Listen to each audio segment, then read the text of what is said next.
যখন বেশি দুঃখ হবে অন্তরে, অন্তর বেশি ব্যথিত হবে, অন্তরে প্রচুর পরিমাণ কষ্ট হবে, কোনো প্রকার চিন্তা করা ছাড়া, কারোর সাথে আলাপ আলোচনা করা ছাড়া যাই নামাজটা বিছান, রবের দরবারে সিজদায় চলে যান। সুবহানাল্লাহ। চোখটা বন্ধ করেন, চোখের পানি ছাড়তে থাকেন, মন হালকা হতে থাকবে, সিজদায় রবকে বলতে থাকেন, যা বলার বলতে থাকেন, যেভাবে বলার বলতে থাকেন।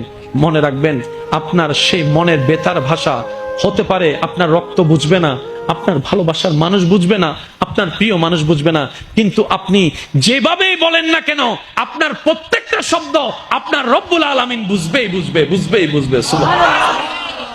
আপনি যখন ওনাকে দুঃখের কথা বলবেন, উনি আপনার দুঃখটাকে হালকা করে দিবে, সেই দুঃখের খবর প্রকাশ করে আপনাকে কখনো বেইজ্জত করবে না। আর আপনি যখন সুখের খবর পেয়ে রবের দরবারে সিজদায় চলে যাবেন, তখন আল্লাহ তাআলা খুশি হয়ে আপনার সুখটাকে আরো বাড়ায় দিবে। লা ইন শাকারতুম লা আযীদান্নাকুম আয়াতের উপর আমল হয়ে যাবে।